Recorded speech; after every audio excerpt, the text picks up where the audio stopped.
Selamat sejahtera murid-murid semua. Jadi kita bersambung ke video ceramah kepimpinan murid untuk bahagian 2. Jadi sedikit ulang kaji berkenaan dengan program kepimpinan kita ini. Jadi bahagian 1 yang lepas kita mendedahkan murid kepada idea serta konsep kepimpinan dan pemimpin. Kita nak cetuskan minat, kita nak buat sedikit ulang kaji lah. Ni untuk yang murid yang memang telah dilantik menjadi pengawas sekolah, memegang jawatan pemimpin murid di sekolah. Jadi kita juga menggalakkan untuk semua murid-murid untuk mengikuti ceramah ini.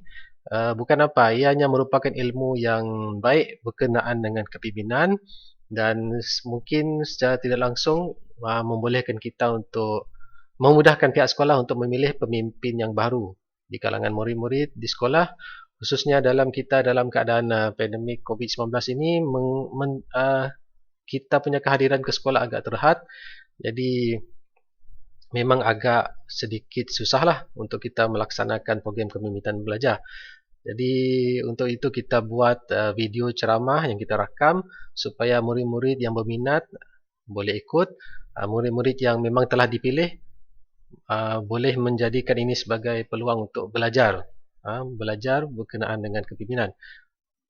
Okey, jadi bahagian 1 telah kita buat, boleh rujuk dalam saluran YouTube sekolah untuk bahagian 1. Jadi untuk kali ini bahagian 2 ianya mengkhusus kepada memahami bagaimana kita menggunakan apa yang kita ada, bakat kita, potensi kita, kelebihan kita dalam kita bertugas, dan untuk kita tahu fokus pemimpin murid di sekolah ni apa.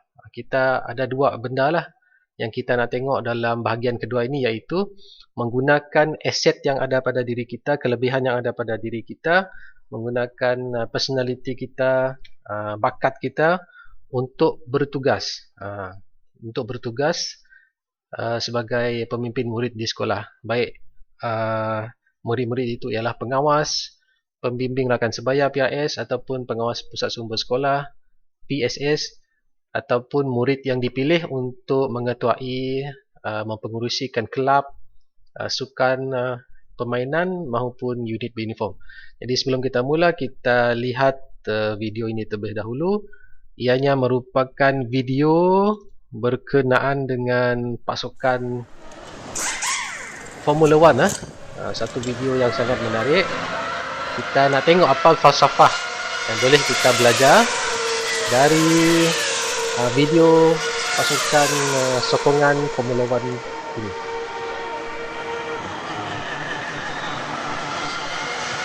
Jadi murid-murid, sambil tu kita kira berapa saat dia menukar tayar. Oh, tak sempat kita nak kira, jadi cikgu berhentikan, cikgu ulang sekali lagi. Okey.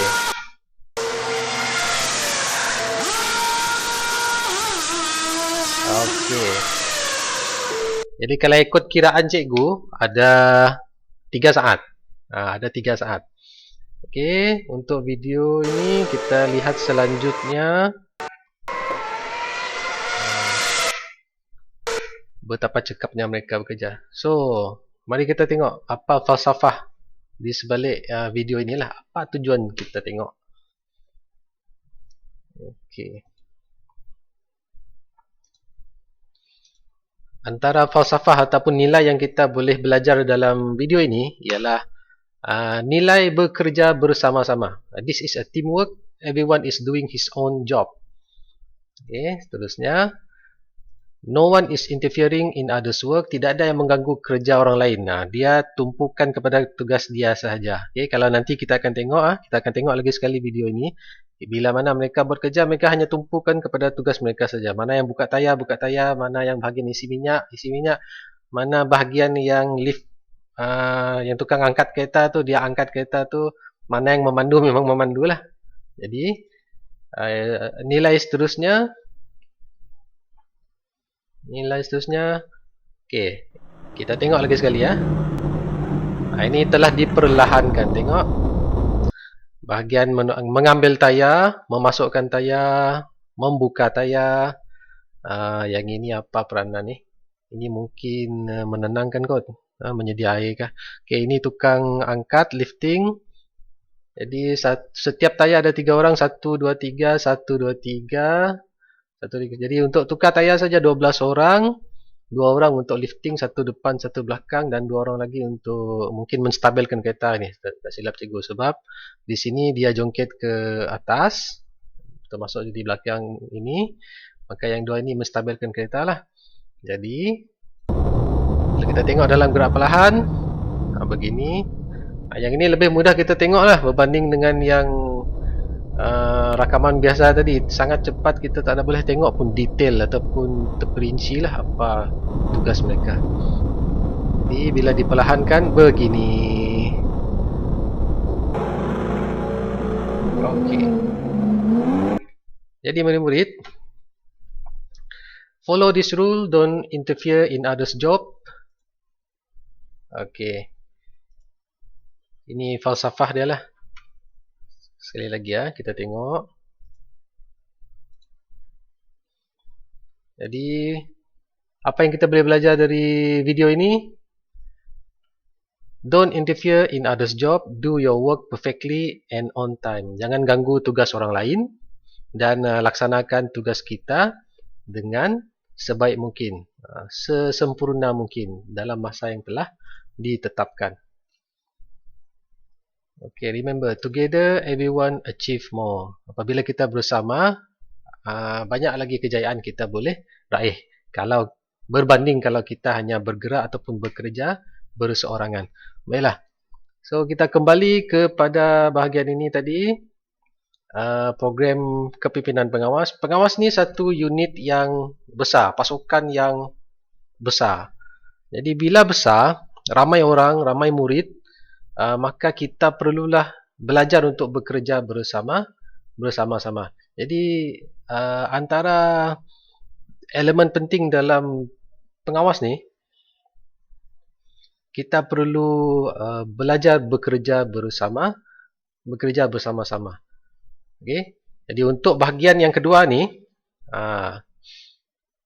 kalau kita nak kaitkan dengan apa yang cikgu sampaikan awal tadi, kita tengok video F1. Jadi kita ada peranan masing-masing. Cikgu di bahagian membimbing, mendidik, mengajar, manakala murid-murid pula yang belajar dan mendisiplinkan dirilah untuk mengikut apa yang cikgu ajar. Jadi apabila kita masing-masing memainkan peranan kita ini dengan betul, maka kita sama-sama boleh berjaya. Cikgu berjaya sebagai pendidik, mengajar murid-murid, manakala murid-murid pula sebagai pengawas, pemimpin pelajar, boleh mengaplikasikan apa yang dibelajar untuk kebaikan diri murid-murid. Okey. Jadi apabila murid-murid menjadi pemimpin di sekolah, perkara ini dia akan membawa kebaikan untuk masa depan kita juga. Kita belajar memimpin kawan-kawan sekarang, kita akan membiasakan diri kita menjadi pemimpin. Kita bila jadi orang dewasa, kita ada kemahiran memimpin, maka ini akan membantu kita dalam kita menjalankan tugaslah. Kita menjadi orang dewasa, menjadi rakyat negara Malaysia. Jadi perkara ini akan menjadi satu aset ataupun perkara yang boleh membantu kita lah. Itu dalam arti kata yang lain.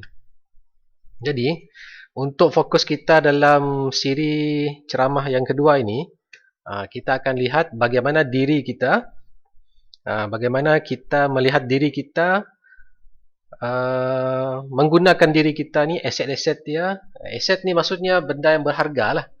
Aset ni maksudnya benda berharga. Kita ni ada aset. Cikgu tak maksudkan duit. Cikgu tidak maksudkan harta benda, handphone. Bukan. Apa yang kita ada ni, bakat kita, personality kita, kelebihan kita, itu aset untuk seseorang. Okey. Jadi kita nak tengok apa kelebihan kita dan juga apa fokus kita. Apa kelebihan kita ni, dia boleh menjadi nilai yang menyumbang kepada tanggungjawab kita lah. Kalau kita ada banyak nilai positif, banyak kelebihan ataupun bakat yang positif dalam diri kita, ini akan membantu kita di dalam kita bertugas. Itu maksud cikgu. Susah juga nak cari ayat yang senang ni. Lebih-lebih lagi kita ni bercakap ceramah secara online ya. Tapi begitulah dia. Kita ada bakat, kita ada kelebihan. Kalau kita gunakan dengan betul, ianya akan membantu kita bertugas. Okay, so itu yang pertama. Dan yang kedua pula kita nak tengok fokus tugas kita sebagai pemimpin murid, sebagai pengawas, PRS, PSS di sekolah ini. Kita nak tengok mana fokus kita, apa tujuan kita sebenarnya. Cikgu tidak melantik kita suka-suka saja. Dan kita pun bila menerima jawatan sebagai pemimpin murid ni, bukan kita seronok-seronok saja, bukan. Kita ada tanggung jawab. Okay? Diri kita dan tanggung jawab. Jadi sini ya, nilai positif diri kita merupakan aset besar diri kita yang kita boleh gunakan untuk menjalankan tugas dengan berkesan. Itu diri kita. Diri kita ni ada aset, ada kelebihan, ada bakat, ada personality yang positif, ada nilai yang positif. Kita guna supaya kita boleh bertugas dengan baik. Dapat menjalankan tanggungjawab kita sebagai pemimpin murid dengan baik. Okey. Fokus pula apabila kita faham apa tanggungjawab kita, kita akan lebih fokus terhadap tugas dan dapat melakukannya dengan berkesan. Okey, apa kata kita tengok video klip dulu. Kita nak tengok apa falsafah ataupun nilai di sebalik video ini yang kita boleh belajar. Okay, kita boleh belajar. Ini ada berkenaan dengan bakat lah. Ada berkenaan dengan bakat. In a compound in Nigeria's northwestern state of Kaduna, Godwin Josiah and his cousins hung green fabric on a gate. Okay, video ini dia cerita berkenaan dengan murid lah.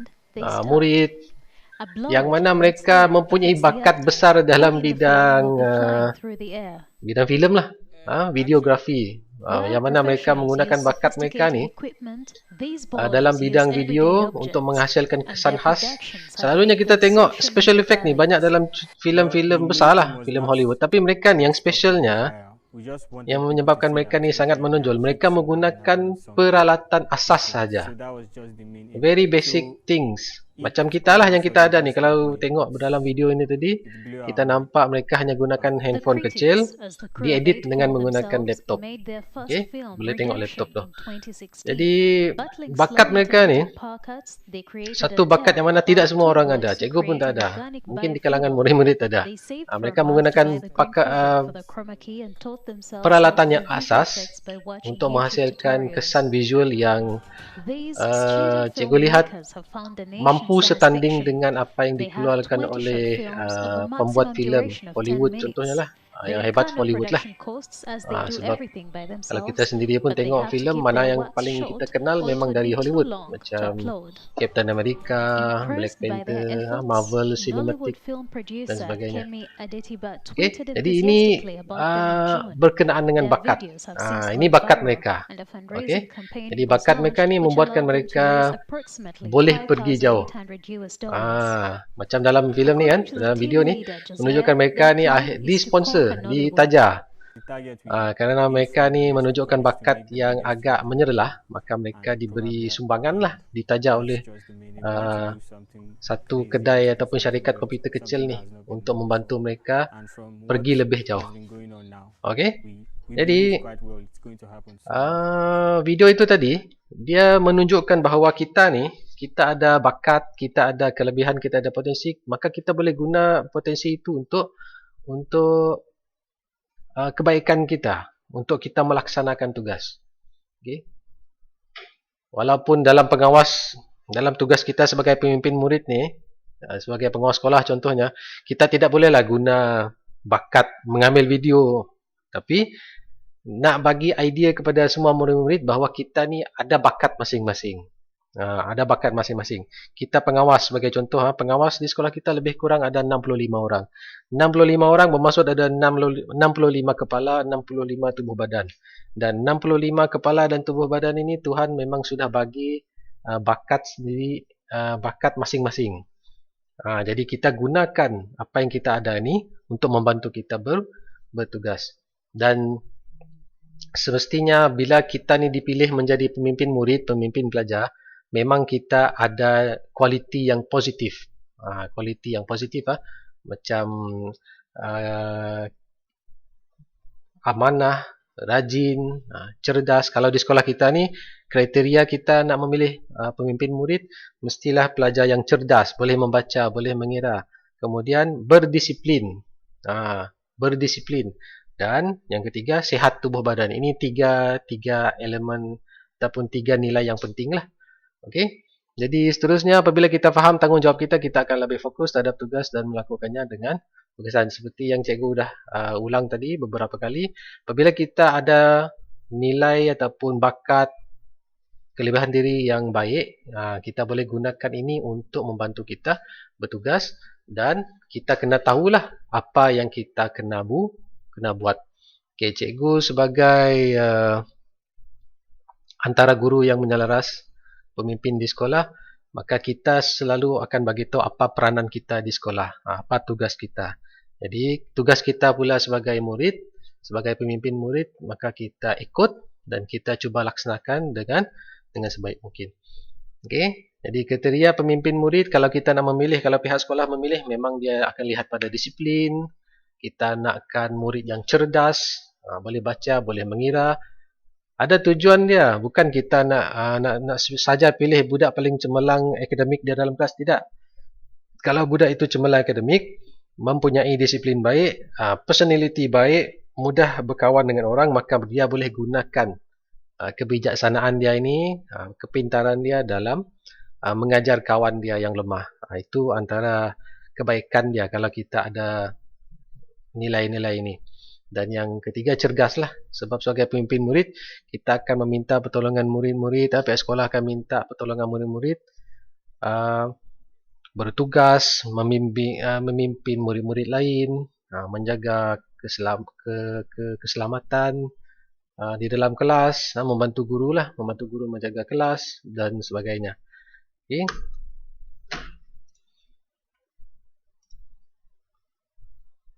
Dan nilai kepimpinan ini cikgu telah ada bagi tahu sedikit dalam video yang pertama dahulu. Apakah nilai-nilai yang penting lah yang perlu ada pada diri seorang murid untuk menjadi pemimpin murid di sekolah.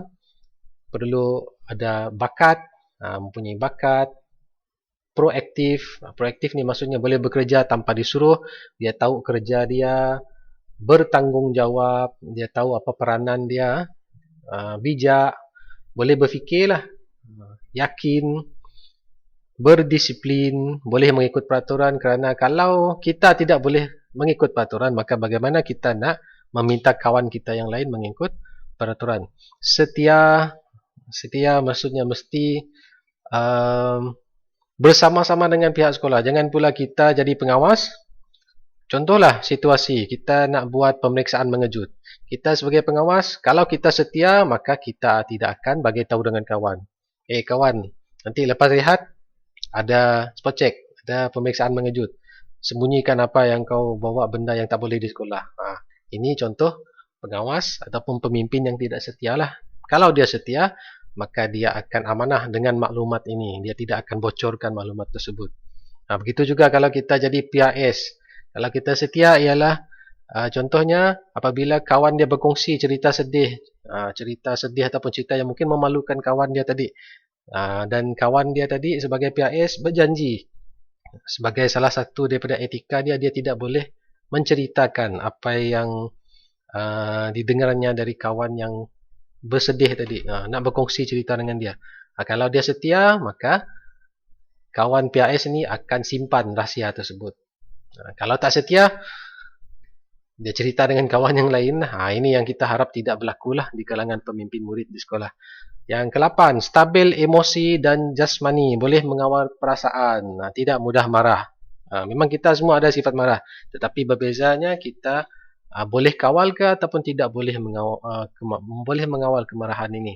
Jadi kita sebagai pemimpin, kita perlu belajarlah menahan emosi kita yang negatif. Kita mengawal kemarahan kita, stabil emosi dan kuat jasmani. Yang ke-9, rajin. Rajin ni memang best lah. Kalau ada murid rajin, seronok ni. Cikgu pun seronok kalau bekerja dengan murid rajin ni. Orang yang rajin, maka apabila dia bekerja nanti, dia dah jadi orang dewasa kelak, akan menjadi orang yang mana menjadi harapan organisasi, dipercayai. Itu yang bagusnya lah. kalau kita ada sikap-sikap ini. Yang 10, peribadi baik. Peribadi baik ini penting untuk kita menjadi teladan kepada rakan-rakan kita. Sebab di sekolah kita ni besar, murid ramai 1,700. Okay. Apabila kita meminta tolong kepada pengawas, pemimpin murid yang lain, PRS, PSS dan sebagainya, bukanlah kita suka-suka nak mengarah, kerana memang cikgu tidak ramai. Cikgu tidak ramai dan kita perlukan pengawas sekolah untuk membantu mengawal. Contohnya dalam perhimpunan, mengawal barisan. Apabila cikgu keluar sekejap dari kelas untuk mengambil barang di pejabat, ini kita perlukan ada pemimpin murid di dalam kelas, ketua darjah, penolong ketua darjah, menyampaikan maklumat dan sebagainya. Yang paling penting menjadi contoh dan teladan yang baiklah kepada murid-murid semua. Okey, kita lihat video ni.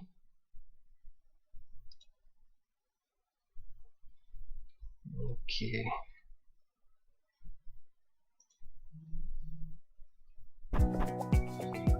Apa yang kita boleh belajar dari semut?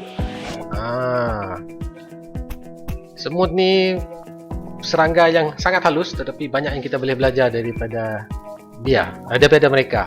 Semut ni selalunya bekerja dalam kumpulan. Baiklah, semut ialah kecil, tetapi mereka boleh mengangkat berat badan mereka. Boleh mengangkat beban 5,000 kali ganda dari berat mereka. Okay. Memang gagah lah kuat semut ni. Okay. Jadi dalam nilai yang pertama tadi yang kita boleh belajar dari semut ialah apabila kita mempunyai kekuatan, ataupun mungkin kita tak sedar kita ni kuat sebenarnya. Sebenarnya kita ni cukup kuat. Tapi kita perlu jadi orang yang jangan takut. Macam dalam perkataan ini kan, pursue your biggest dreams, no task is too big if you put in all your effort. Kejar impian kita, cuba capai cita-cita kita. Jadi apabila kita mempunyai fokus dalam tugas, contoh dia lah, kalau kita buat betul-betul, kita boleh menyiapkan tugas itu. Macam tugas kita di sekolah ni sebagai pemimpin pelajar, kita memang tidak bagi tugas yang sangat berat kepada pengawas, kepada PRS. Tapi kita nak mereka ini bila diberi tugas, laksanakanlah dengan berjaya. Jangan buat hanya depan cikgu saja buat. Nanti bila cikgu sudah tidak memeriksa kerja kita, maka kita tidak buat. Okey, jadi ini tidak baguslah. Kita buat seberapa daya yang kita boleh buat dengan yang terbaik. Itu nilai yang pertama dari semut. Nilai yang kedua, be organized. Jadilah orang yang teratur. Ants are self-organized creature.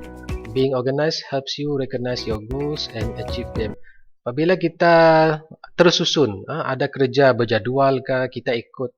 Senang cerita kalau kita ni dilantik jadi pengawas, pemimpin murid di sekolah, maka kita ikutlah apa yang cikgu kita arahkan kepada kita. Itu sistem dia. Kita tak perlu fikir apa kita perlu buat, kita ikut arahan cikgu kita buat yang terbaik. Kelak satu hari nanti kita pun akan jadi pemimpin.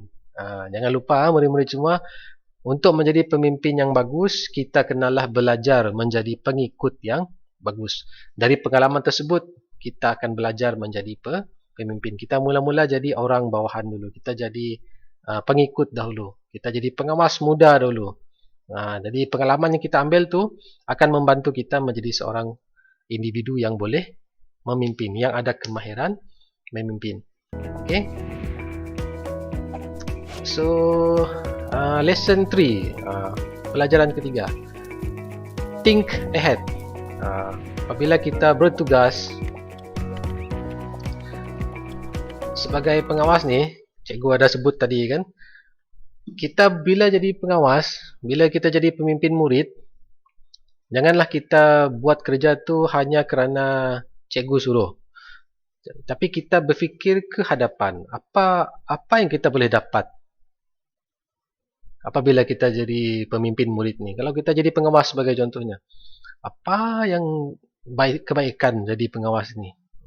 Duit ada, mana ada dapat gaji. Okey, kita akan dapat pengalaman. Inilah yang kita maksudkan.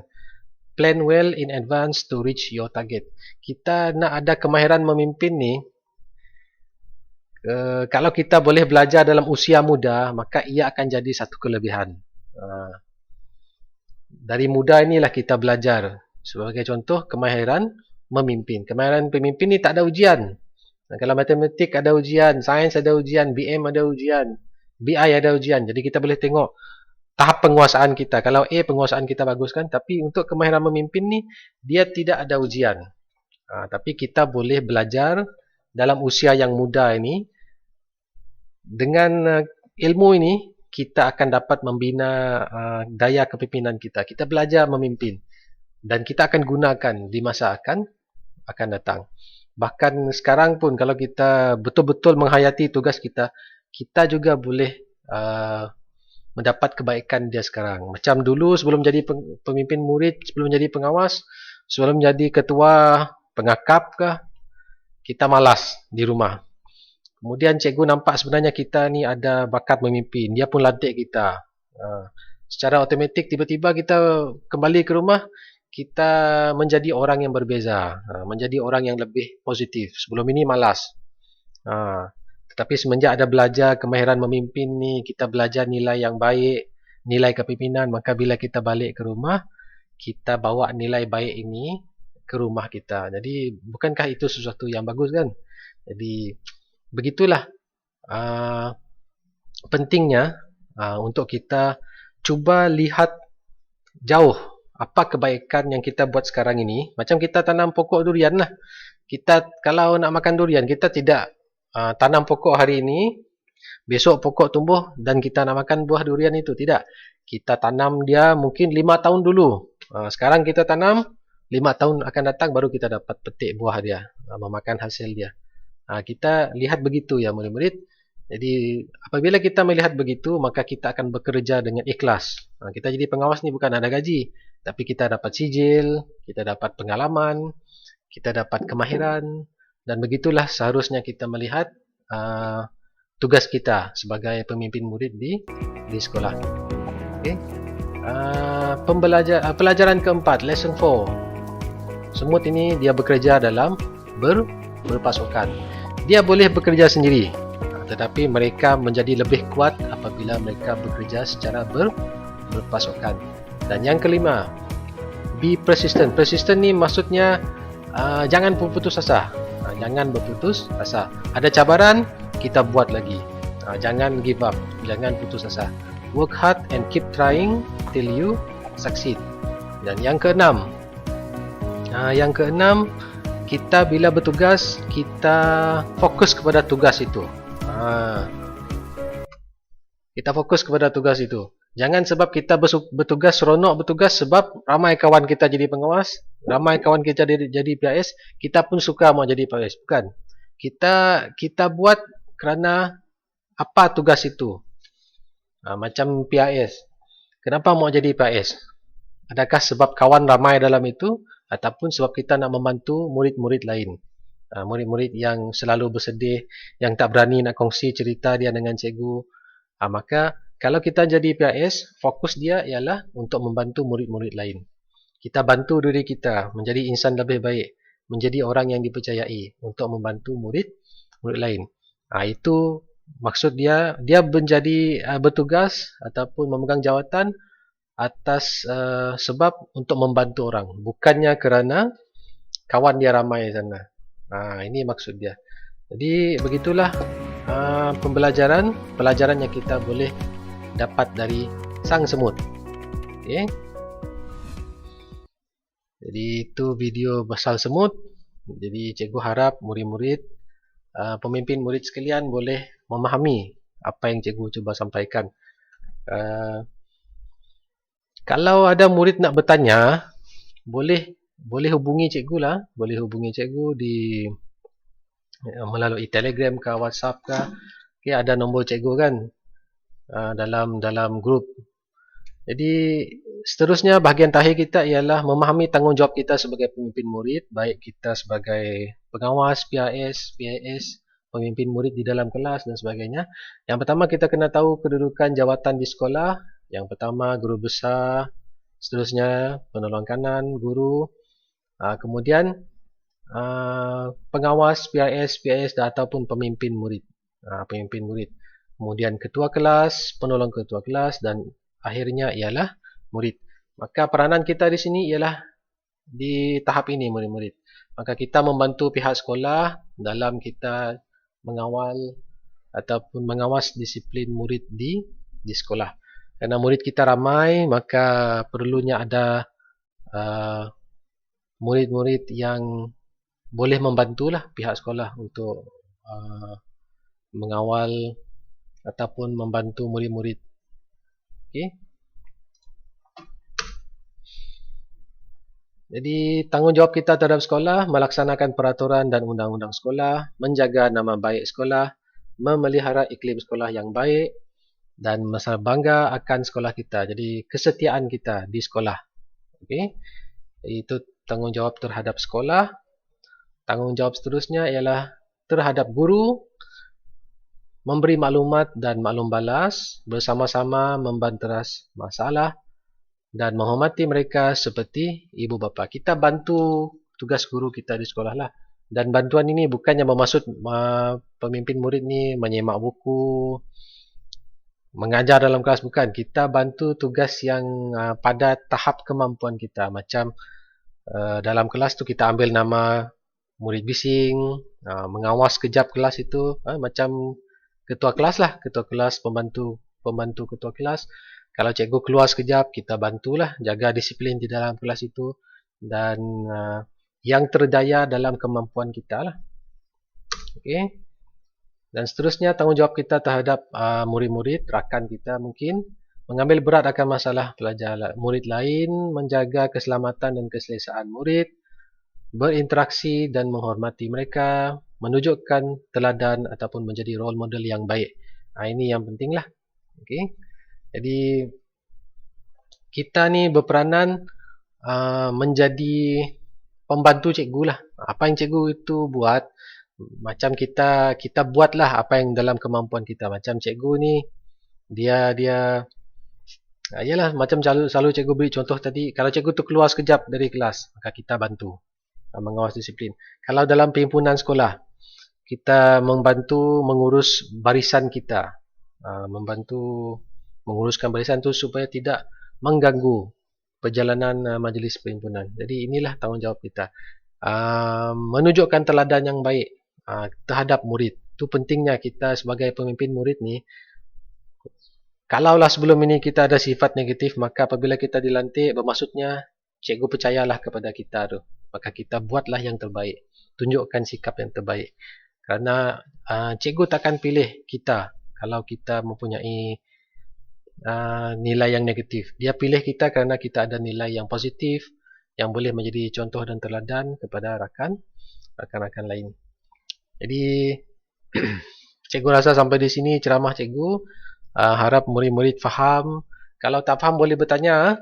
Cikgu harap video ini boleh membantulah memupuk kefahaman sedikit murid-murid berkenaan dengan tugas-tugas sebagai pemimpin murid di sekolah, baik pengawas, PRS, PSS maupun lain-lain pemimpin di kalangan murid-murid lah, macam ketua darjah, penolong ketua darjah dan juga murid-murid yang dilantik menjadi ketua dalam sukan permainan maupun badan beruniform. Jadi terima kasih atas perhatian semua murid-murid. Sebarang soalan bolehlah hubungi cikgu lah melalui Telegram dan dalam grup pengawas kita, grup pemimpin pelajar. Sekian, terima kasih.